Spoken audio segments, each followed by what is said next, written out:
നമുക്കെല്ലാവർക്കും ദൈവസന്നിധിയിലേക്ക് നിന്ന് 43-ാം സങ്കീർത്തനം വാക്യമായി വായിച്ച് ദൈവത്തിന് പാടി വന്നവരേറ്റ 43-ാം സങ്കീർത്തനം അതിന്റെ 4-5 വാക്യങ്ങൾ ചേർന്ന് വായിക്കുക.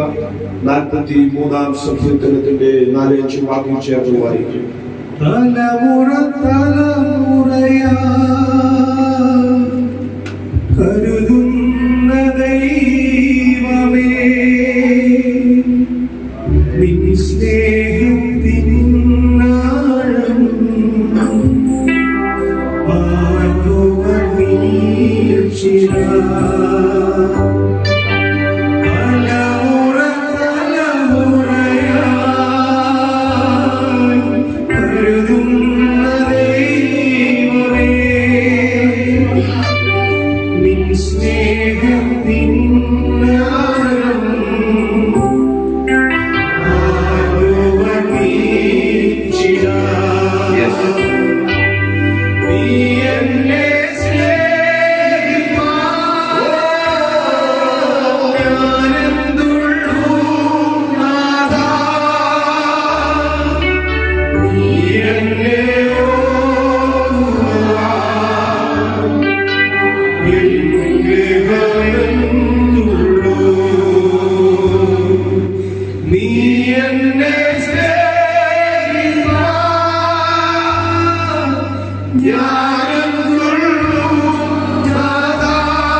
നാൽപ്പത്തി മൂന്നാം സങ്കീർത്തനം അതിന്റെ 4-5 വാക്യങ്ങൾ ചേർന്ന് വായിച്ച് ദൈവത്തിന്റെ മുഖത്ത് കയറിയിരിക്കുക.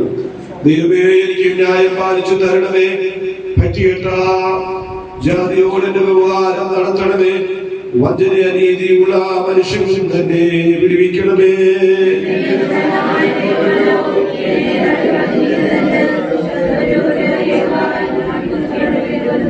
നിന്റെ പ്രകാശവും സത്യമായി തരണമേ. അവനെ നടത്തുമാറാകട്ടെ. നിന്റെ വിശുദ്ധ പർവ്വതത്തിലേക്ക് തിരുനിവാസത്തിലേക്ക് അവനെ എത്തിക്കുമാറാകട്ടെ. 4-5 വാക്യം ചേർന്ന് വായിക്കാം. ഞാൻ ദൈവത്തിന്റെ ഇടത്തിലേക്ക്, എന്റെ പരമാനന്ദമായ ദൈവത്തിലേക്ക് ചെല്ലും. ദൈവമേ, ദൈവമേ, കിന്നരങ്ങൾ ഞാൻ നിന്നെ സ്തുതിക്കും. എന്റെ ആത്മാവേ, നീ വിശാലമായി ഞരങ്ങുന്നു. ദൈവത്തിൽ പ്രത്യാശ്രയിക്കുക. അവൻ എന്റെ മുഖപ്രകാശം എന്റെ ദൈവമാകുന്നതിനെ ഞാൻ ഇനിയും അവനെ സ്തുതിക്കും. നമ്മുടെ വിശുദ്ധ കരങ്ങൾ ഉയർത്തി കർത്താവിന് സ്തോത്രം ചെയ്യാം. ദൈവത്തിന് മഹത്വം കരയേറ്റാം. ഹല്ലേലൂയ. എന്റെ ആത്മാവേ, നീ വിശാലമായി ഞരങ്ങുന്നു. ദൈവത്തിൽ പ്രത്യാശ വയ്ക്കുക. അവൻ എന്റെ മുഖപ്രകാശം ചെയ്യും. എന്റെ ദൈവമാകുന്ന എന്നിങ്ങനെ ഞാൻ ഇനി അവനെ സ്തുതിക്കുമെന്ന് സങ്കീർത്തനക്കാരൻ പറഞ്ഞിരിക്കുന്ന പോലെ ദൈവത്തെ സ്തുതിപ്പാൻ, ദൈവത്തെ ആരാധിപ്പാൻ ഈ പകൽ ദൈവം നമ്മുടെ ജീവിതത്തിൽ വലിയ അവസരങ്ങളെ ആർത്ത് നന്ദി ഹൃദയത്തോടെ കർത്താവിനെ സ്തോത്രം ചെയ്യാം. ഹല്ലേലൂയ. അവരെല്ലാവരും ദൈവത്തിന് വളരെ പ്രാർത്ഥനയോടെ ദൈവമാകെയായിരിക്കുമ്പോൾ സഹോദരിമാരുടെ ഒരാൾക്കും സഹോദരന്മാരുടെ ഒരാൾക്കും സഹോദരിമാരെ പ്രതീക്ഷിച്ചുകൊണ്ട് പ്രാർത്ഥിക്കും. സഹോദരന്മാരെ പ്രതികരിച്ചുകൊണ്ട് നമ്മളെല്ലാവരും പ്രാർത്ഥനയായിരിക്കുമ്പോൾ ചുരുക്കം വാക്കുകളിൽ കുഞ്ഞുവച്ചാൻ തടയുമ്പോൾ പ്രാർത്ഥിപ്പാൻ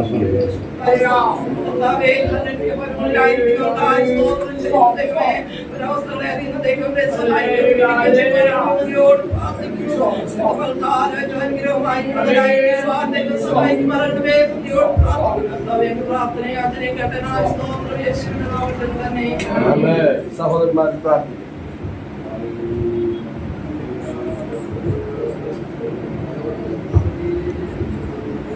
സ്തോത്രം സ്തോത്രം സ്തോത്രം സ്തോത്രം. പരിശുദ്ധനായ ദൈവമേ, സ്വർഗ്ഗീയ നല്ല കർത്താവേ, നല്ല സമയത്തിനായ സ്തോത്രം ചെയ്ത് കർത്താവേ, ആരാധനയോടുള്ള ബന്ധത്തിൽ കർത്താവേ, ഞങ്ങൾക്ക് ഒരുമിച്ച് ആലയത്തിൽ കടന്നു വരുവാൻ വലിയവനായ ദൈവം ഞങ്ങളുടെ ജീവിതത്തിൽ ഒരു അവസരം നൽകിയതിനായ സ്തോത്രം ചെയ്ത് കർത്താവേ, കടന്നു വന്ന് നിന്റെ മക്കളെ ഓർത്ത് പ്രാർത്ഥിക്കുന്നു. ഹല്ലേലൂയ. കടന്നു വരുവാൻ കഴിയാതെ ഭവനത്തിലായിരിക്കുന്നവരെ ഓർത്ത് പ്രാർത്ഥിക്കുന്നു. യാത്രയിലായിരിക്കുന്നവരെ തക്ക സമയത്ത് കൂട്ടിവരുത്തുമാറാകാൻ പ്രാർത്ഥിക്കുന്നു. പാടുവാൻ കൃപ നൽകിയതിനായ സ്തോത്രം. നല്ല സങ്കീർത്തനം നൽകിയതിനായി സ്തോത്രം. നല്ല സാക്ഷികളെ എഴുന്നേൽപ്പിക്കുമാറാകണമേ എന്ന് പ്രാർത്ഥിക്കുന്നു. വചനത്തിൽ നിന്ന് സംസാരിപ്പാൻ നിന്റെ ദാസന്മാരെ ബലപ്പെടുത്തുമാറാകണമേ എന്ന് പ്രാർത്ഥിക്കുന്നു. പ്രാർത്ഥന കേട്ടതിനായി സ്തോത്രം. യേശുവിന്റെ നാമത്തിൽ താഴ്മയോടെ അപേക്ഷിക്കുമ്പോൾ ദൈവമൂലം കേൾക്കുമാറാകണം. നല്ല പിതാവേ, ദൈവങ്ങളുടെ പ്രാർത്ഥനകൾക്ക് മറുപടി നൽകിയിരിക്കും. ഓർത്ത് സ്തോത്രം ചെയ്യാം. എല്ലാവർക്കും ദൈവസന്നിധാനത്തിൽ ഇരിക്കാം.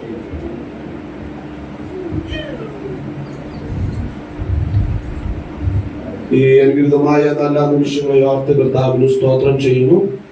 ഈ പകൽ നമുക്ക് ഒരുമിച്ച് ദൈവവാദപ്പെടുത്തിനായിരിക്കാൻ സർവശക്തനായ ദൈവം ഒരുക്കിയ അനുഗ്രഹീതമായ നല്ല നിമിഷങ്ങൾക്കായി സ്തോത്രം. കഴിഞ്ഞ ഒരാഴ്ചവട്ടങ്ങളിൽ നമ്മെ വിവിധ ഇടങ്ങളിൽ ഭദ്രമായി സുരക്ഷിതമായി ദൈവം നിർത്തി അവിടുത്തെ വിധങ്ങൾക്കായി സ്തോത്രം ചെയ്യുന്നു. ആഗമനങ്ങളിൽ ദൈവിക സംരക്ഷണം നൽകി എണ്ണത്തിലൊന്നും പോലും കുറയാതെ ദൈവം അവിടങ്ങളായി സന്തോഷത്തിന്റെ വാർത്തകൾ കേൾപ്പാൻ ദൈവം നമുക്ക് അവസരം ഒരുക്കിയല്ലോ. നമ്മുടെ പ്രിയപ്പെട്ടവരെ അവിടുന്ന് സൂക്ഷിക്കുന്ന എല്ലാ വിധങ്ങൾക്കായി സ്തോത്രം ചെയ്യുന്നു. ചില പ്രിയപ്പെട്ടവരെ ശാരീരികമായ വിധങ്ങളോടുകൂടെ ഭവനത്തിലായിരിക്കുന്ന പ്രിയപ്പെട്ടവർ പ്രാർത്ഥനയ്ക്കായി വെളിപ്പാടിയാത്ത പ്രിയപ്പെട്ടവർക്കായി ഒരു നിമിഷം പ്രാർത്ഥിക്കാം.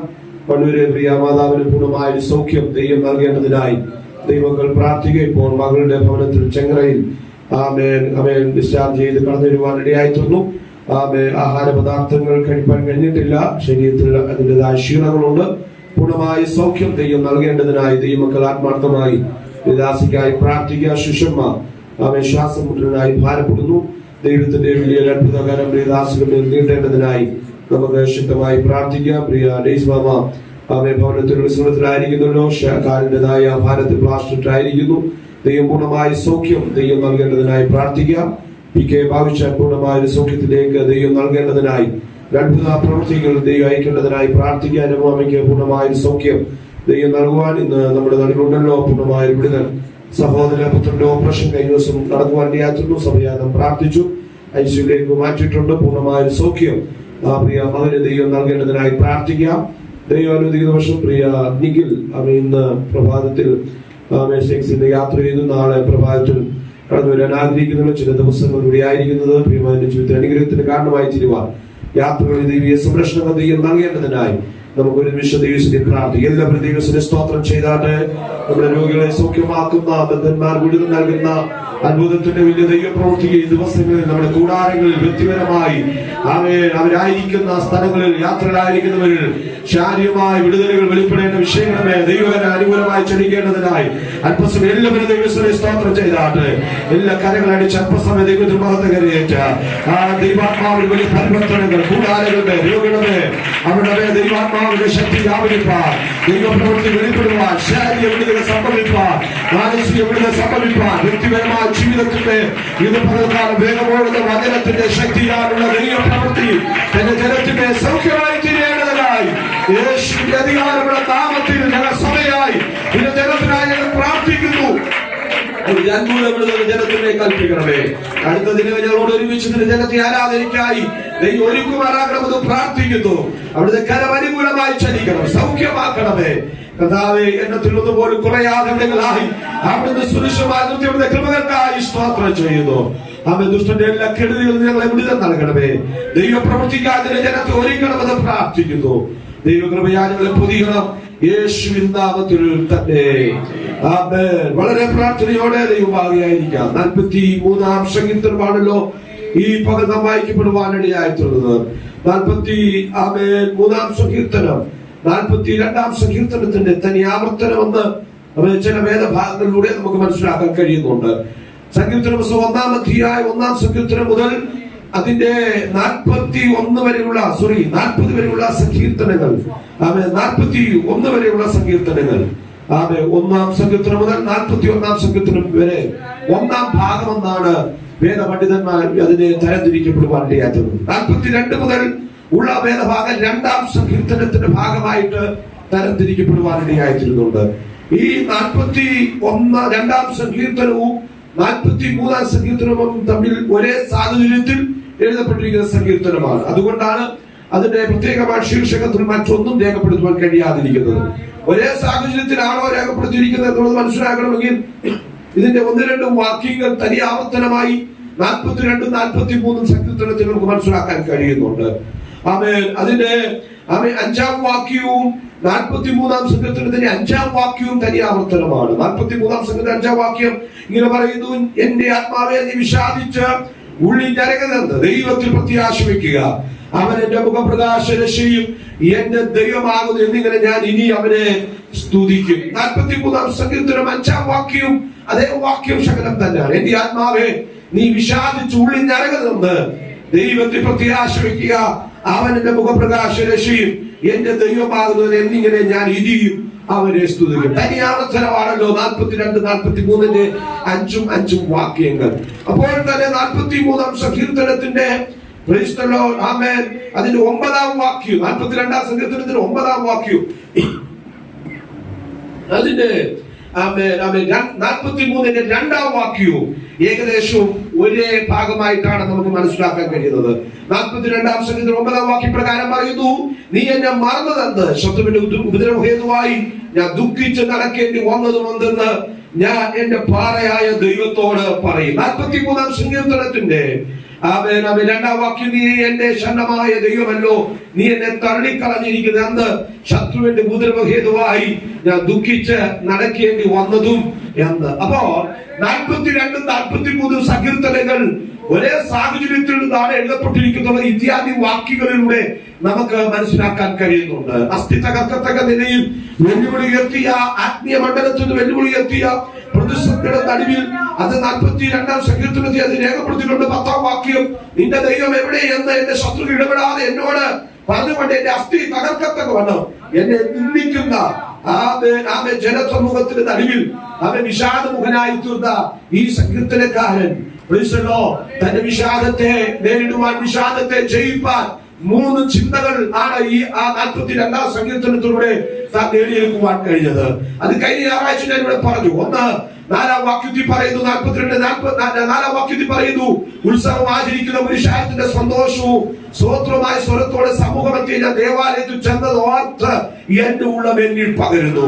വിഷാദങ്ങളെ ജയിപ്പാൻ സങ്കീർത്തനക്കാരൻ ഒന്നാമതായി അതിന് പരിഹാരമാർഗമായി നേടിയെടുത്ത ഒന്നാമത്തെ തലം 42-ാം സങ്കീർത്തനം 4-ാം വാക്യം പറയുന്നു, ഇന്നലകളുടെ ആത്മീയ സമ്പത്ത് ദൈവസന്നിധി പോയി സ്തോത്രവും ആരാധന കഴിച്ചത് ഇന്നിന്റെ വിഷാദത്തെ നേരിടുവാൻ എനിക്കത് സഹായമായി തീർന്നു എന്ന് അവൻ ദൈവദാസൻ പറയുന്നു.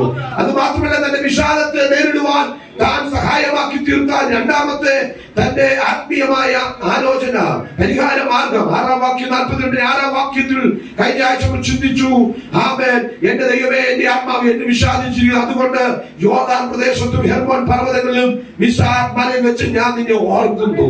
ഇന്നലെ പിതാക്കന്മാരെ യോർദാനിൽ നടത്തിയ വിധങ്ങളും ഹെർമോൻ പർവ്വത മേഖലകളിൽ ദൈവം അവരെ നടത്തിയ മേഖലകളിൽ മിസ്സാർ മലയിൽ വെച്ച് ദൈവം അവരെ കരുതിയ വിടുതലുകൾ ഓർത്തുകൊണ്ട് അന്നിന്റെ വിഷാദത്തെ ഇന്നലകളെ കരുതലിനെ ഓർത്ത് നന്മയെ ചൊല്ലി ദൈവം ചെയ്ത ഉപകാരങ്ങളെ ഓർത്ത് ഇന്നിന്റെ വിഷാദത്തെ അവൻ നേരിടുവാനിടയായി തീരുകയാണ്.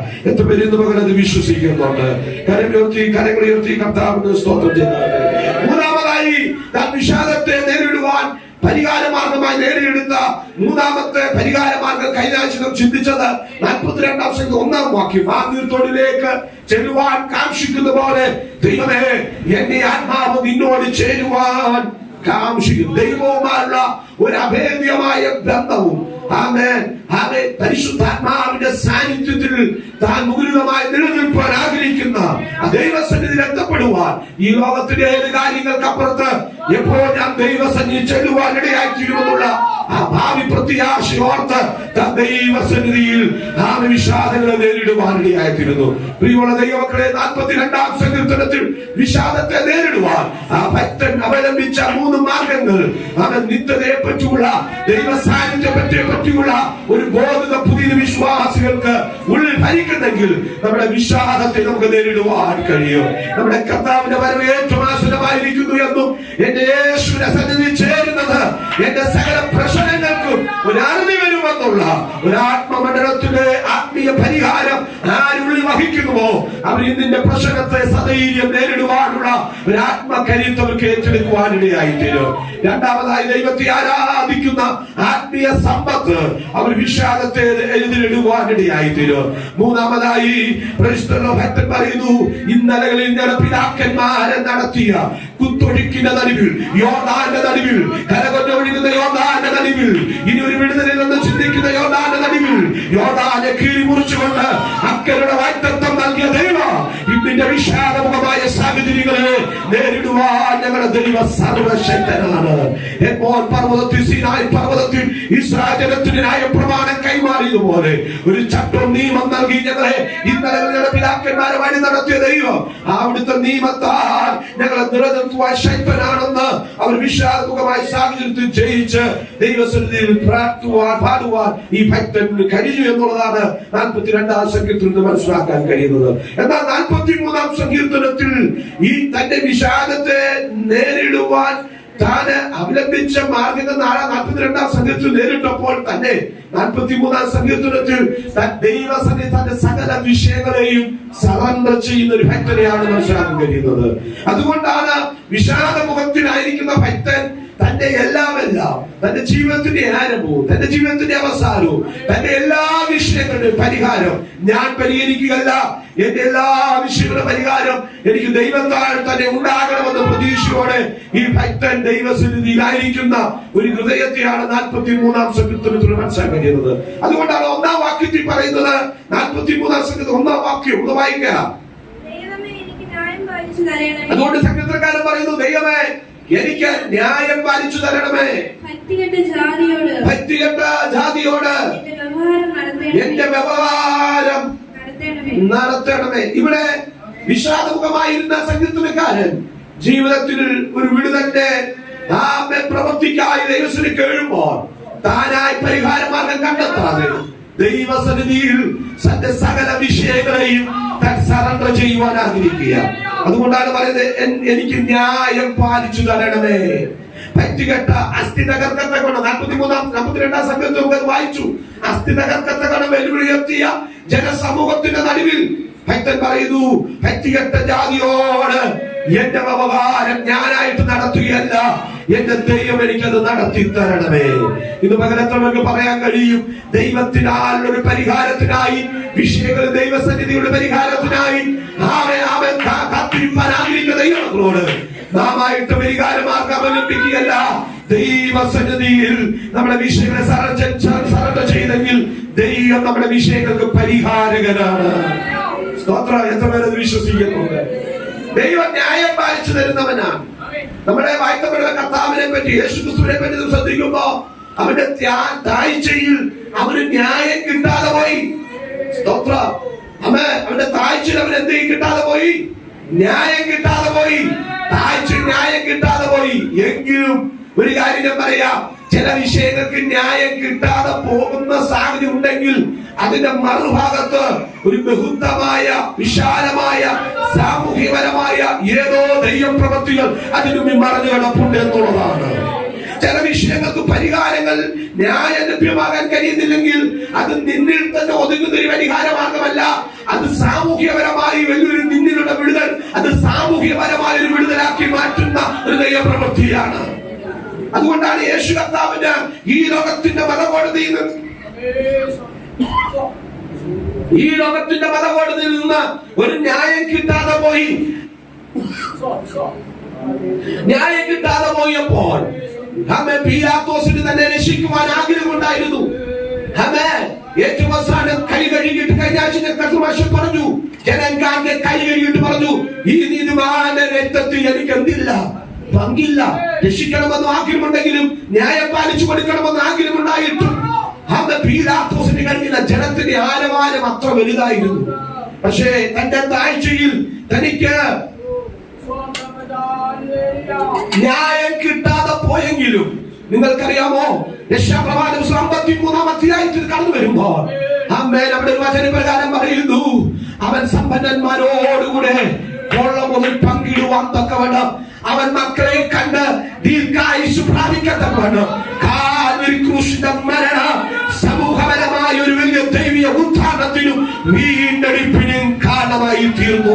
ഇന്ന് പകൽ ദൈവസന്നിധി കടന്നു വന്ന ദൈവമക്കളെ, ചില വിഷയങ്ങളിൽ ന്യായം കിട്ടാതെ പോകുമ്പോ അത് കേവലം നിന്നിൽ തന്നെ ഒതുങ്ങുന്ന വിടുതല്ല, അത് യേശുക്രിസ്തുവിന്റെ ക്രൂശ് മരണത്തോട് ബന്ധപ്പെട്ട് അത് സാമൂഹ്യപരമായി സകല ഭൂമിയിലുള്ള സകല ജാതി വസ്തുക്കൾക്ക് ഒരു വീണ്ടെടുപ്പിന്റെ പ്രവൃത്തിയാക്കി മാറ്റുവാൻ താഴ്ചയിൽ അവന് ന്യായം കിട്ടാതെ പോയി. കരമുയർത്തി കർത്താവിന് സ്വന്തം ചെയ്യാതെ സലോഫാത്തിന്റെ തലമുറകൾ പ്രാർത്ഥിക്കുന്നവരായിരുന്നു, പോരാടുന്നവരായിരുന്നു. അപ്പന്മാരുടെ ഇടയിൽ ഒരു ആൺതലമുറ സലോഫാത്തിന് ഇല്ലാത്തത് കൊണ്ട് അവിടുത്തെ പുത്രിമാർക്ക് പോലും അവകാശമില്ലായിരുന്നു. ആൺതലമുറകൾക്കാണല്ലോ അപ്പന്മാരുടെ അവകാശം അന്നത്തെ കാലത്ത്. പക്ഷേ പുത്രിമാർ വാദിക്കാൻ നിന്നു. പക്ഷെ എവിടെ കിട്ടാനാ? അവരുടെ താഴ്ചകൾക്ക് ന്യായം കിട്ടാതെ പോയി. ആ ലോകത്തിന്റെ തലവന്മാർ അവർക്ക് ന്യായതൽപരരായി ന്യായം വിധിച്ചു കൊടുത്തില്ല. അവർ നിയമം കൊണ്ട് നിന്നു. കാരണം ആൺതലമുറകൾക്ക് മാത്രമേ അപ്പന്റെ അവകാശം ഉണ്ടായിരുന്നുള്ളൂ. എന്നാൽ 5 പെൺകൊടികൾ മോശയുടെ സന്നിധിയിൽ, ഒന്നുകൂടെ പറയാൻ, സമാഗമന കൂടാരത്തിൽ ദൈവസന്നിധി വന്ന് ദൈവസന്നിധി വിഷയം വെച്ചപ്പോ മോശ ആ വിഷയം ദൈവസന്നിധിയിലേക്ക് വെച്ചു. ദൈവസന്നിധി വെച്ചു കഴിഞ്ഞപ്പോ ഉയരത്തിലെ ദൈവം ന്യായയുക്തമായ ഒരു വിധി കൽപ്പിച്ചു.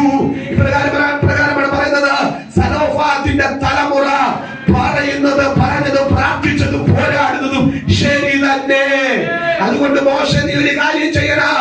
ഇവിടുത്തെ ലോകത്ത് നമുക്കൊരു ന്യായം കിട്ടിയില്ലെങ്കിൽ ഞാൻ ഉയരത്തുന്ന ഒരു ന്യായം പ്രഖ്യാപിക്കുകയാണ്. ഒരു കുടുംബത്തിൽ ആ തലമുറയില്ലാതെ ഒരപ്പൻ മരിച്ചു പോയാൽ അപ്പന്റെ അവകാശം അവന്റെ പെൺ തലമുറകൾ കൊടുക്കണമെന്ന് സലോഫാത്തിന്റെ തലമുറയ്ക്ക് മാത്രമല്ല നിയമം ഇസ്രായേലുള്ള എല്ലാ ജനത്തിന്റെ നടുവിലും അത് നീതിനിമിത്തമായി ഒരു ന്യായമായി പ്രഖ്യാപിക്കണമെന്നുള്ളത് പറഞ്ഞു.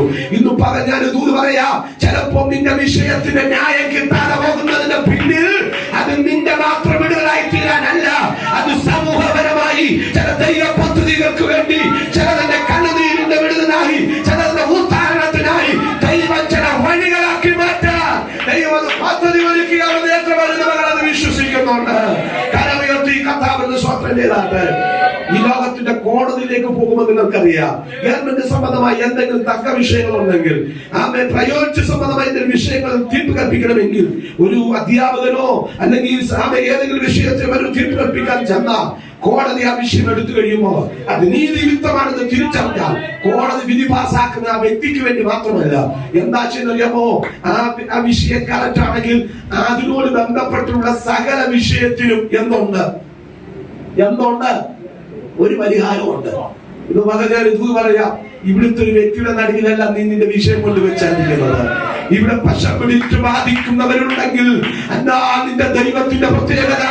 അവൻ മുഖവശമില്ലാത്ത ദൈവമായതുകൊണ്ട് നീതിന്യായുക്തമായി അവൻ നമുക്ക് വിധി കൽപ്പിക്കുന്ന ദൈവമാണ്. അതുകൊണ്ടാണ് സങ്കീർത്തനക്കാരൻ പറയുന്നത്, ദൈവമേ എനിക്ക് ന്യായം പാലിച്ചു തരണമേ. കരമുയർത്തി കർത്താവിന് സ്വതന്ത്രം, എനിക്ക് ന്യായം പാലിച്ചു തരണമേ.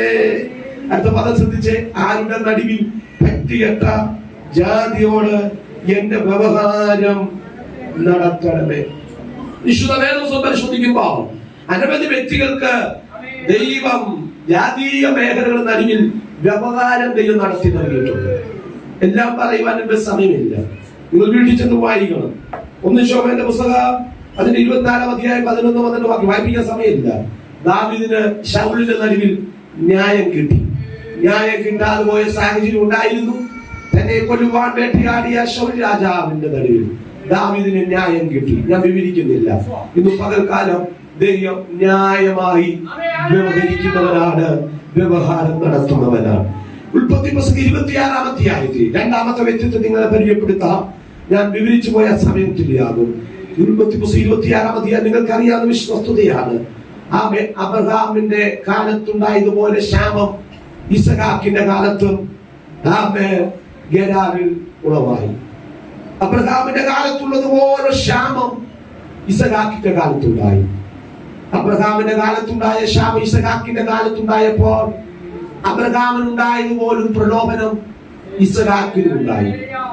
അബ്രഹാമിനുണ്ടായ പ്രലോഭനം, അബ്രഹാമിന് നമുക്കറിയാം, 30 ദിവസം 12 വായിപ്പിക്കാൻ സമയമില്ല. ദൈവത്തിന്റെ വായ്ത്തത് കേട്ട അബ്രഹാം ഹായിക്കും ബദലിനും നടുവിൽ യാഗപീഠപ്പെടുന്ന അബ്രഹാം ആരാധന കഴിഞ്ഞിട്ട് ദേശത്ത് ക്ഷാമം വന്നപ്പോ ആ ക്ഷാമത്തിൽ നിന്ന് താൻ പരിഹാര മാർഗം നേടിയെടുത്തത് താൻ മിസ്രൈമിലേക്ക് പോയി. 30 ദിവസം നിങ്ങൾ വീട്ടിൽ ചെന്ന് വായിക്കണം. 12-ാം അധ്യായം 29 മുതൽ അതിന്റെ 10-12 വാക്യങ്ങൾ ഈ പറഞ്ഞതിന്റെ തെളിവാണ്. ആരാധനയൊക്കെ കഴിഞ്ഞു, സന്തോഷവും ഉണ്ടായി. പക്ഷെ ആരാധിച്ച മേഖലയിൽ ഒരു വലിയ ക്ഷാമം നടന്നു.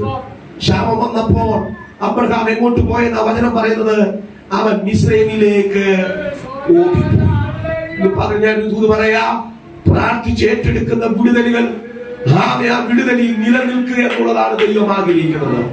ഇന്ന് പകലൊരു ദൂത് പറയട്ടെ, നീ ആത്മാവിൽ പ്രാർത്ഥിച്ചെടുത്ത മേഖലയിൽ നിന്ന്, പ്രാർത്ഥിച്ച വിടുതലിന്റെ മേഖലയിൽ നിന്ന്, വായ്ത്തത്വത്തിൽ നിന്ന് ഓടിക്കുന്ന ചില ക്ഷാമങ്ങൾ അടുത്ത് വരുമ്പോൾ അവന് പല ആവർത്തി സഭ പറഞ്ഞിട്ടുണ്ട്, അധിപതിയുടെ കോപം നിനക്കെതിരെ ജ്വലിക്കുമ്പോൾ ഇടം വിട്ടുപോകാതെ നീ അവിടെ ദൈവത്തിനായി കാത്തിരിപ്പാൻ തയ്യാറാകണം. ആരാധനയൊക്കെ നടന്നു, പ്രാർത്ഥനയൊക്കെ നടന്നു, ആത്മീയ ആരാധന സന്തോഷമുണ്ടായി. പക്ഷെ ദേശത്ത് ക്ഷാമം വന്നപ്പോൾ മിസ്രൈമിലേക്ക് ഓടിപ്പോയി. അതിന്റെ പരിണിത ഫലം നിങ്ങൾക്കറിയാമോ? വായ്ത്തത്വങ്ങൾക്ക് ഡിലേ വന്നു. 75-ാമത്തെ വയസ്സിൽ കേട്ട വായ്ത്തത്വം അത് 100-ാം വയസ്സിലേക്ക് പോയി. മിസ്രൈമിയ ദാസിയാഹാരനെ കൊണ്ട് വീട്ടിൽ വരേണ്ട ഗതികേടുണ്ടായി. പർവ്വം നിമിത്തം ഒത്തിരി ദണ്ഡനകൾ ഉണ്ടാകേണ്ടി വന്നു. 25 വർഷം ആരാധിച്ചു വിടുതൽ ഏറ്റെടുത്തവൻ ക്ഷാമം വന്നപ്പോൾ ഓടിപ്പോക്കിനാൽ പിന്മാറ്റം സംഭവിച്ചപ്പോൾ വെളിപ്പെടേണ്ട വായ്ത്തത്വങ്ങൾ ഡിലേ ആയി തീർന്നു. വചനത്തിന് തെളിവ് പറയാ, ദൈവം നമ്മോട് പറഞ്ഞ വായ്ത്തത്വങ്ങൾ എത്രയുണ്ടെങ്കിലും അവനിൽ ഉവന്നത്രേ. വാക്ക് പറഞ്ഞ ദൈവം മാറിയില്ല. വായ്ത്തത്വം പറഞ്ഞ മണ്ഡലത്തിൽ വിശ്വസ്തയോടെ ഏകാഗ്രതയോടെ നിന്നില്ലെങ്കിൽ പറഞ്ഞ വായ്ത്തത്വങ്ങൾക്ക് ഡിലേ സംഭവിക്കും. ദൈവമല്ല ഉത്തരവാദി. പക്ഷെ എന്നും മടങ്ങി വരുന്നുവോ, മടങ്ങി വരുന്ന കാലഘട്ടത്തിൽ ദൈവം വായ്ത്തത്വം നിവർത്തിക്കും. പക്ഷേ അത്രേ കാലം നമ്മൾ താമസം ഉണ്ടാകില്ല. കരമുയർത്തി കർത്താവിനോട് സ്തോത്രം ചെയ്താട്ടെ. 25-ാമത്തെ വയസ്സിൽ നിവർത്തിക്കേണ്ട വായ്ത്തത്വം 100-ാം വയസ്സിൽ പോകാൻ കാരണം 25 വർഷം വെളിപ്പെട്ടു വരേണ്ട വായ്ത്തത്വത്തെ അബ്രഹാം തന്നെ ഡിലേയാക്കി വെച്ചു. ഈ ഒരു സാഹചര്യം അതാണ് അബ്രഹാമിന്റെ കാലത്തുണ്ടായ ക്ഷാമം പോലെ 26 പറയുന്നു ഇസഹാക്കിന്റെ കാലത്തും ഉണ്ടായി. ന്യായമാതിരി അപ്പനുണ്ടായ പ്രലോഭനം ഇവിടെ ശ്രദ്ധിക്കുന്നുണ്ടോ? ന്യായമാതിരി അപ്പനുണ്ടായ പ്രലോഭനം മകനും ഉണ്ടാകാം. അതേ ജീനിൽ ജനിക്കപ്പെട്ടതല്ലേ? ഹലോ, അപ്പന്റെ കാലത്തും ക്ഷാമം ഉണ്ടായതുപോലെ മക്കളുടെ കാലത്തും ക്ഷാമം ഉണ്ടാകാം. അബ്രഹാമിന്റെ കാലത്ത് ക്ഷാമം ഉണ്ടായെങ്കിൽ ഇസഹാക്കിന്റെ കാലത്തും എന്തുണ്ടായി? ക്ഷാമമുണ്ടായി. പക്ഷെ ഇന്ന് പറഞ്ഞാൽ പറയാം, ഇന്നലെയുടെ പിതാക്കന്മാരുടെ അമാശയങ്ങളെയും പരാജയങ്ങളെയും കണ്ടുണരുന്നവരാകണം തലമുറകൾ.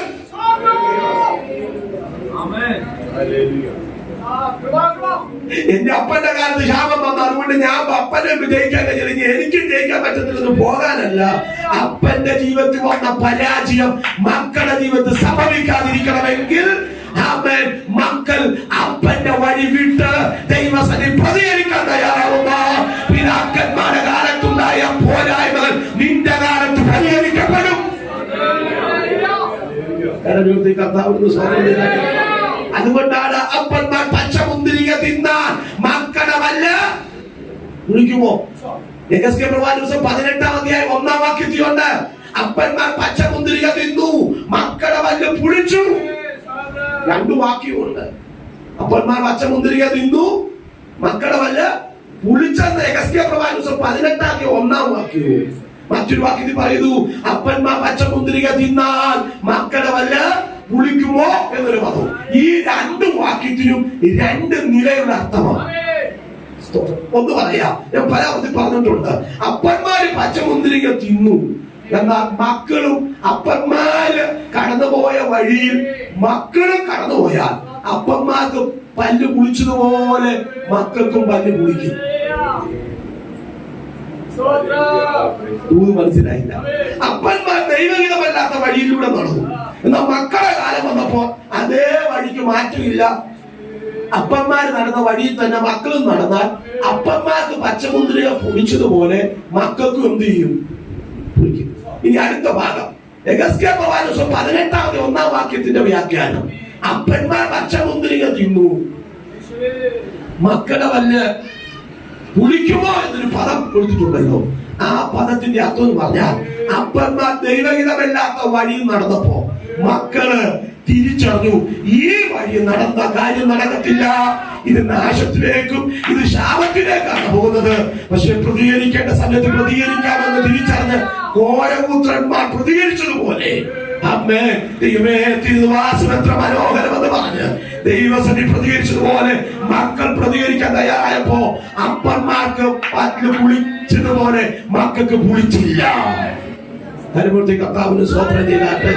ഇന്ന് പകൽ കാൽവരി ക്രൂശിന്റെ വിടുതൽ എന്ന് പറയുന്നത് വ്യക്തിപരമാണ്. ഹലോ, ദൈവസന്നി യേശുക്രിസ്തുവിന്റെ കാൽവരി ക്രൂശിന്റെ മരണത്തിന്റെ വിടുതൽ, യേശുവിന്റെ പാപത്തിന് വിടുതലായി പരിഹാരമായി തീർന്നു എന്ന് നീ വിശ്വസിച്ചാൽ പിതാക്കന്മാരുടെ പാപവും ശാപവും നിന്നെ ഏൽക്കുകയില്ല. എന്നാ പിതാക്കന്മാർ പോയ വഴി മക്കൾ പോയാൽ പിതാക്കന്മാരുടെ പാരമ്പര്യത്തിന്റെ ഒരു തരം മക്കളിലേക്ക് പഠിച്ചു കയറും. കർത്താവിന് സ്വോത്രം ചെയ്താട്ടെ. അതേപോലെയാണ് ഈ വാക്യത്തെ ഒന്ന് വ്യാഖ്യാനിക്കേണ്ട ഭാഗത്ത് നിന്നതാണ്. അബ്രഹാമിന്റെ കാലത്തുണ്ടായതുപോലെ ക്ഷാമം ആരുടെ കാലത്തുണ്ടായി? ഇസഹാക്കിന്റെ കാലത്ത് ഉണ്ടായി. ഇനി വായിക്കണം, ഉൽപ്പത്തി 26-ാം അധ്യായം 1-ാം വാക്യം പെട്ടെന്ന് വായിക്കണം.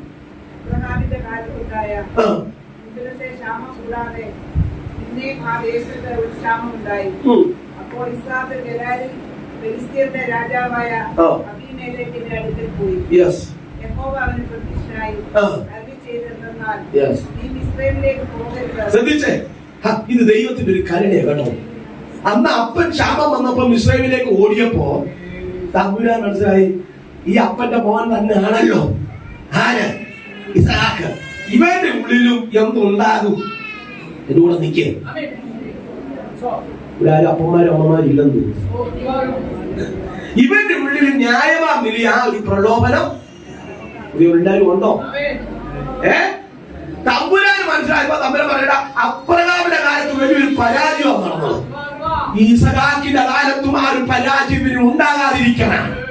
തമ്പുരാൻ പ്രത്യക്ഷനായിട്ട് ഇസഹാക്കിനോട് പറയുക, ഇസഹാക്കേ, നീ മിസ്രൈമിലേക്ക് പോകരുത്, നീ മിസ്രൈമിലേക്ക് പോകരുത്. ഇന്ന് പല ദൈവാത്മാവ് ചിലരോടൊക്കെ ആത്മാവിൽ ദൂത് വിളിച്ചു പറയുന്നു, നീ മിസ്രൈമിലേക്ക് പോകരുത്, നീ ഓടിപ്പോകരുത്, നീ ക്ഷാമത്തിൽ ഓടിപ്പോകരുത്, നീ ക്ഷാമത്തിൽ തളർന്നു പോകരുത്, നീ ക്ഷാമത്തിൽ ഓടിപ്പോകരുത്. ഇന്ന് പകൽക്കാലം ദൈവാത്മാവ് ചിലരെ നോക്കി ആത്മാവിൽ ദൂത് വിളിച്ചു പറയുന്നു, എവിടെ ക്ഷാമം വന്നുവോ, എവിടെ ക്ഷാമം വന്നുവോ, എവിടെ ദാരിദ്ര്യം വന്നുവോ, എവിടെ ബുദ്ധിമുട്ട് വന്നുവോ, നീ അവിടെ പിടിച്ചു നിൽക്കാൻ തയ്യാറായ ക്ഷാമമാണെങ്കിൽ മിസ്രൈമിലേക്കുള്ള പ്രലോഭനത്തിന് വഴിവെട്ടി വെക്കുക. ശത്രുവായി പത്തിന് മുഴക്കുമ്പോ നീ പിടിച്ചു നിൽക്കാൻ തയ്യാറായ ദൈവാത്മാവ് പറയുന്നു, ക്ഷാമം വന്ന മേഖലയിൽ നിന്റെ കരത്തെ ദൈവാത്മാവ് ബലപ്പെടുത്തുക. എത്രവരെ ദൂത് മനസ്സിലാക്കുന്നുണ്ട്, എത്രവർക്ക് ദൂത് മനസ്സിലാക്കുന്നുണ്ട്. മിസ്രൈമിലേക്ക് ഇസഹാക്ക് പോയില്ല. കണ്ടോ, ദൈവശബ്ദത്തിന് വിധേയപ്പെട്ടപ്പോ അവൻ മിസ്രൈമിലേക്ക് പോയില്ല. ക്ഷാമം വന്ന ഇടത്ത് പാർത്തു കഴിഞ്ഞപ്പോ അഹീമേലെക്കിന്റെ ദേശമാ. പക്ഷെ ഒരു ദൂത് പറയാം, അബ്രഹാമിന്റെ കാലത്ത് കുഴിച്ച കിണർ അവിടെയുണ്ട്. ദർശനമുള്ള മാതാക്കളോട് പിതാക്കളോട് ആത്മാവിന് ദൂത് പറയാം. പിതാക്കന്മാർ കുഴിച്ച ചില കിണറുകൾ അവർ ഉള്ളിടത്തോളം നിവസിക്കുകയും പ്രാർത്ഥിക്കുകയും ചെയ്ത പ്രാർത്ഥന ഒരു കിണറാണ്. എത്രപേര് വിശ്വസിക്കുന്നുണ്ട്? എന്നാൽ ഫെലിസ്ത്യൻ ഓടിക്കളഞ്ഞു. പക്ഷെ ഇസഹാക്കിന്റെ കാലം വന്നപ്പോ മിസ്രൈമിലേക്ക് പോകാതെ ഇന്നലെ അബ്രഹാം കുഴിച്ച കിണറിൽ തലമുറ നിന്നിട്ട് യേശുവിന്റെ അധികാരമുള്ള നാമത്തിൽ ചിലത് മണ്ണിട്ട് മൂടി ആമേ ഫെലിസ്ത്യൻ നിലവിരിച്ചപ്പോ അടമന നീ കുഴിച്ചതിന്റെ പലതും മണ്ണിട്ട് മൂടിയപ്പോ ഉടനെ നിന്റെ തലമുറ അനുഭവിക്കേണ്ട പലതിന് മണ്ണിട്ട് മൂടിയപ്പോ നിന്റെ തലമുറകളെ വെളിപ്പെട്ടു വരേണ്ട ചില വായ്ക്കത്തകളെ മണ്ണിട്ട് മൂടിയതുപോലെ കണ്ണ് കെട്ടിയതുപോലെ മൂടപ്പെട്ട് കിടക്കുന്ന ചില വായ്ത്തങ്ങളെ ഇന്ന് പല ദൈവങ്ങൾ പറയുന്നു അങ്ങിവരേക്ക് മൂടിക്കളഞ്ഞ ചില വീക്ഷകളുടെ വായ്ത്തകളെ ദൈവത്തിന്റെ പരിശുദ്ധാത്മാവിന് ചില വ്യവഹാരങ്ങൾ ദൈവാത്മാവ് നിന്റെ തലമുറയിലൂടെ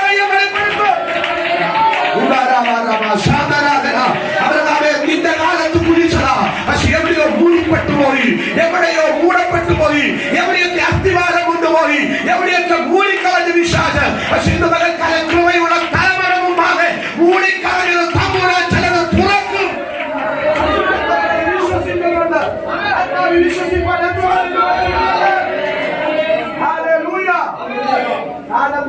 തലമുറ നിന്നത് കൊണ്ടാണ് അങ്ങനെ വായ്ത്തത്തൻ തലമുറയെ വിളിപ്പെട്ടത്. എത്രപേര് വിശ്വസിക്കുന്നുണ്ട്? സ്തോത്രം.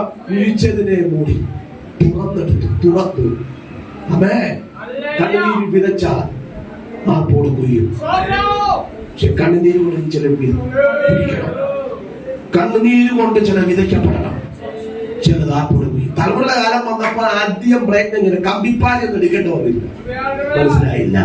തലമുറ കാലം വന്നപ്പോ വലിയ JCB ഒന്നും കൊണ്ടുവരേണ്ട വന്നില്ല. തലമുറയുടെ കാലം വന്നപ്പോൾ എന്റെ ഭാവന ഞാൻ പറയാം, ചിരട്ടയുടെ ആ ചിരട്ട മതി, മാന്തി എടുത്താൽ മതി. ഹലോ, മൂടിയതല്ലേ, മാന്താൻ അധികം നിഷ്പ്രയാസമാണ്. എന്ന പിതാക്കന്മാരുടെ കാലത്ത് അത് വെട്ടിയെടുത്തതാ. തലമുറയുടെ കാലത്ത് തുറന്നാ മതി. യേശുവിന്റെ നാമത്തിൽ കരനോട്ടി കർത്താവ് എന്ന് പറഞ്ഞാൽ ദൂരം പറയാം, തലമുറയ്ക്ക് ചിലത് തുറക്കാൻ നീ ചിലത് വെട്ടിയെടുക്കണം. നീ വെട്ടാതിരുന്ന തലമുറയുടെ കാലത്ത് എങ്ങനെ തുറക്കും? കരനോട്ടി കർത്താവ് സ്വോത്രം ചെയ്താൽ നീ ജാഗരിക്കാതിരുന്ന തലമുറയുടെ കാലത്ത് എങ്ങനെ അത് തുറക്കപ്പെടും? ചിലത് ഒരുക്കപ്പെടണ്ടേ, അവർക്ക് വേണ്ടി ചിലത് ഒരുക്കണ്ടേ, പ്രാർത്ഥനയിൽ ചില ജാഗരിക്കണ്ടേ. എത്ര പേര് കരമിരട്ടി കർത്താവിന് സ്വോത്രം ചെയ്താണ്? യേശുവിന്റെ അധികാരമുള്ള നാമത്തിൽ ചെയ്യപ്പെടുന്നു. എന്നാൽ അവർ കുഴിച്ചതിനെ മൂടാൻ ഓരോ വായ്ത്തകളെ മൂടി വന്നപ്പോഴും അവർ വ്യവഹരിക്കാൻ പോയില്ല. ഒന്നാമത്തെ കുഴിച്ചു അപ്പന്മാരുടെ കാലത്ത് അഡ്രസ്സുള്ളതാ. പക്ഷെ അവർ പറഞ്ഞത് എന്റേതാണ്. അഭിമേലേക്ക് അടുത്തടുത്ത് പോയി കുഴിച്ചു. കാരണം ചോദിച്ചാൽ അത്രമാത്രം അപ്പന്മാർ കുഴിച്ചിട്ടു. ആത്മദർശനമുള്ള പിതാക്കന്മാർ ഉന്നതരെ കുഴിച്ചിട്ടു, ഓരോ മണ്ഡലങ്ങളെ കുഴിച്ചിട്ടു. കരമെത്തി കർത്താവിന്റെ സ്വന്തം പറയാ അബ്രഹാം എവിടൊക്കെ പോയാലും 3 കാര്യം അതിശ്രദ്ധയാണ്. 1 യാഗപീഠം, 2 കൂടാരം, 3 കിണർ. ഹലോ ഹലോ, എന്തിനാ അബ്രഹാമേ കൂടാരം അടിക്കുന്നത്? എന്റെ വീട്ടിൽ 318 അഭ്യാസികളുണ്ട്, തലമുറകളുണ്ട്. ഈ ആരെങ്കിലും പരദേശിയായി വന്ന അവർക്കും മാത്രം. അതുകൊണ്ട് കൂടാരം ഒഴിച്ചു. കൂടാരം എന്ന് പറഞ്ഞാൽ നമ്മൾ ചിന്തിക്കുന്നത് ചെറിയല്ലേ ഈ നാടോടികൾ അവിടെ ഇവിടെയൊക്കെ നാട്ടിലെ കൂടാരം അല്ല അബ്രഹാമിന്റെ കൂടാരം എന്ന് പറഞ്ഞാലേ അവ ഏക്കർ കണക്കിന് കിടക്കുക. ഹലോ, ചെറിയ കൂടാരം അല്ല, വലിയ കൂടാരമാണ്. ആൾക്കാർ എത്രയുണ്ടോ അതിനൊത്തോടെ വിശാലം. ഞാൻ പറയാം, വീട് പണിയുവാണെങ്കിൽ ചെറുതൊന്നും പണിയൊക്കെ വിശാലമായി പണിയോ. ഇനി വിശാലം ഉള്ളവരെ അങ്ങനെ പണിയാൻ പറ്റും. ആരെയൊക്കെ ഉപ്പോള മനസ്സിലുള്ളവനെ പണിയെപ്പോലെ അതുകൊണ്ടാണ് ഇത്ര വലിയ കൂടാരം. ഇങ്ങനെ കാര്യം പറയാം, കൂടാരം അടിച്ചു. അതിനുശേഷം രണ്ടാമതായി അവർ യാഗപീഠം പണിതു. കൂടാരം അടിക്കുന്നുള്ള യാഗപീഠം. ഇത് എനിക്ക് മക്കൾക്കും പരദേശിക്കും കൂടാരമെങ്കിൽ എനിക്ക് ദൈവമായി വന്നു. അതിനാണ് യാഗപീഠം. കൂടാരം അടിച്ചില്ലേ, ദൈവമാണ് ബന്ധമില്ലാതെ കൂടാരം വേണ്ട. അതുകൊണ്ട് പുള്ളി എപ്പോഴും എവിടെ ചെന്നാലും യാഗപീഠം പണിതുകൊണ്ടേ. അടുത്തത് എവിടെ ചെന്നാലും പുള്ളിക്കാരെ കിണർ കുഴിച്ചുകൊണ്ട്. തനിക്ക് മാത്രമല്ല, താൻ ആ ദേശത്തുനിന്ന് പോയാ നാട്ടുകാർക്ക് പറയടാ, ഇങ്ങനെ ഒരു മനുഷ്യൻ ഇവിടെ ജീവിച്ചിട്ടുണ്ടായിരുന്നു, പുള്ളിയുടെ കാലത്തുള്ള കിണറാ.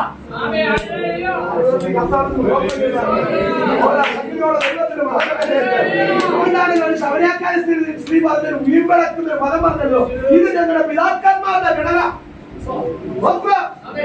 ചോദിച്ചാൽ പിതാക്കന്മാരുടെ കാലഘട്ടത്തിൽ അവർ കിണർ കുഴിച്ചുകൊണ്ടിരുന്നു. ഈ ദേശത്ത് വാർത്ത ദേശക്കാർക്ക് എന്തെങ്കിലും കിട്ടാനുള്ള പ്രയോജനം.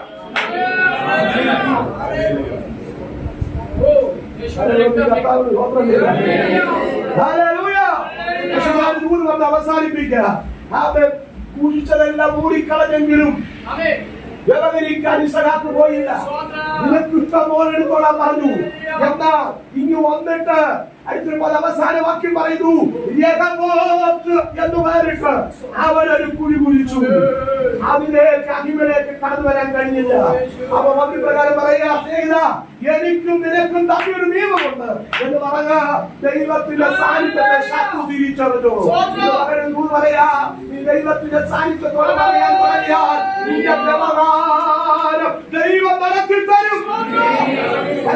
കർത്താവിന് സ്വന്തം ചെയ്താട്ട് ഓരോ ശക്തിയോടെ ദൈവത്തിന് മഹത്വം കരയേറ്റ് അവൻ നമ്മുടെ വ്യവഹാരം നടത്തി തരുന്ന ദൈവം. കരമുയർത്തി കർത്താവിന് സ്വന്തം ചെയ്താട്ട് ലാബാൻ യാക്കോബിനെ പിന്തുടർന്നെങ്കിലും അവൻ വ്യവഹരിക്കാൻ പോയില്ല. ദൈവശ്രീ പ്രാർത്ഥിക്കാൻ തുടങ്ങിയപ്പോ യാക്കോബിന് വേണ്ടി ലാബാനോട് ദൈവം ഇടപെട്ട് പറയുന്നു, നീ അവരോട് ഗുണം ചെയ്യണ്ട, ദോഷം ചെയ്യണ്ട. 3 ദിവസമായി പിന്തുടർന്ന ലാബാന്റെ ശക്തിയെ നിലയ്ക്ക് നിർത്താൻ യാക്കോബിന് നിന്നില്ല.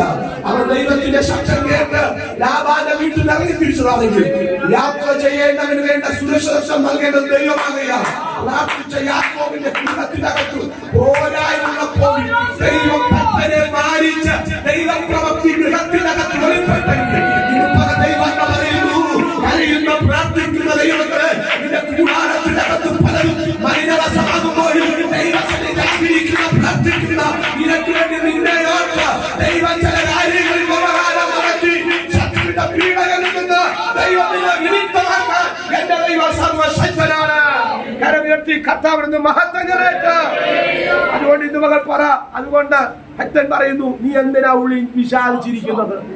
ദൈവത്തിൽ പ്രത്യാശ വെക്കുക. അവൻ എന്റെ മുഖപ്രകാശരക്ഷയാണ് എന്നിങ്ങനെ ഞാൻ ഇനി അവനെ സ്തുതിക്കും എന്ന് പറയും. ഇന്ന് പകൽക്കാലം നിന്റെ മനസ്സിനോട് പറയട്ടെ, എനിക്ക് പരിഹാരകനായ ഒരു ദൈവമുണ്ട്, എനിക്ക് ന്യായം പാലിച്ചു തരുന്ന ഒരു ദൈവമുണ്ട്, എനിക്ക് വേണ്ടി ഇടപെടുന്ന ഒരു ദൈവമുണ്ട്. ഇന്ന് പകൽക്കാലം എന്റെ വഴിയും എന്റെ തലമുറയുടെ വഴിയും ഒന്നായി തീരട്ടെ. ദാവീദ് ദൈവത്തിന്റെ വഴിയിൽ നടന്നൊരു പദം ബൈബിളിൽ. അടുത്തൊരു പദം ഇങ്ങനെ പറയുന്നത്, പിതാക്കന്മാരുടെ വഴിയിലല്ല, ശലോമോന്റെ ദാവീദിന്റെ കാലത്താണ്. ആമേൻ. പക്ഷേ എന്താ, എപ്പോഴൊക്കെ ദാവീദ് ദൈവത്തിന്റെ വഴി നടന്നോ പിൻ തലമുറയ്ക്ക് അത് ദൈവത്തിന്റെ വഴിയായി. സ്തോത്രം സ്തോത്രം. ദാവീദ് ദൈവത്തിന്റെ വഴി നടന്ന സമയമൊക്കെയും പിൻതലമുറകൾക്ക് ആ വഴി ദാവീദിന്റെ വഴിയായിട്ടല്ല തോന്നിയത്, ഇത് ദൈവത്തിന്റെ വഴിയാണെന്ന്. അങ്ങനെയെങ്കിൽ നാം ദൈവത്തിന്റെ വഴി നടന്നാൽ, ദൈവത്തിന്റെ ന്യായത്തിൽ നിന്നാൽ, നമുക്ക് മാത്രമല്ല നമ്മുടെ വഴികൾ നമ്മുടെ തലമുറകൾക്ക് ഒരു വഴികാട്ടിയായി തീരട്ടെ. നമ്മുടെ വിടുതലുകൾ നമ്മുടെ തലമുറകൾക്ക് ഒരു വിടുതലായി തീരട്ടെ. അതുകൊണ്ട് ഇന്ന് മകൾ പറ, ദൈവമേ എനിക്ക് ന്യായം പാലിച്ചു തരണമേ. എത്ര പേര് ഇന്ന് മകൾ പറയാൻ കഴിയുന്നുണ്ട്? അവർ കരമുയർത്തുന്നു പറഞ്ഞാട്ട്, എന്റെ ദൈവമേ എനിക്ക് ന്യായം പാലിച്ചു തരണമേ. ആമേൻ. എല്ലാ കണ്ണുകളും ദൈവസ്ഥാനത്തിലടയ്യ. ഞങ്ങളുടെ ദൈവമേ സ്വർഗ്ഗീയ നല്ല പിതാവേ, ഞങ്ങൾ കേൾപ്പിച്ച വചനത്തിനായി സ്തോത്രം. വചനത്തിന് മുമ്പാകെ ഞങ്ങളെ തന്നെ ഒരുക്കുവാൻ, ഞങ്ങളെ തന്നെ വിശുദ്ധീകരിക്കുവാൻ, ക്രമപ്പെടുത്തുവാൻ, ഞങ്ങളുടെ ആത്മീയ ജീവിതത്തെ കെട്ടുപണി ചെയ്യുവാൻ അങ്ങനെ തരുന്ന അവസരങ്ങൾക്കായി സ്തോത്രം. ദൈവീയ വിടുതലിനായി ഞങ്ങളെ ഒരുക്കും സമസ്ത വിശുദ്ധ ദൈവത്തിനെ ഏൽപ്പിക്കുന്നു. സകല മാനവും മഹത്വം യേശു കർത്താവിന്, യേശുവിൻ നാമത്തിൽ തന്നെ. ആമേൻ. കുഞ്ഞുങ്ങൾ എല്ലാവരും ദൈവത്തിനെ എഴുന്നേൽപ്പിക്കുന്നു.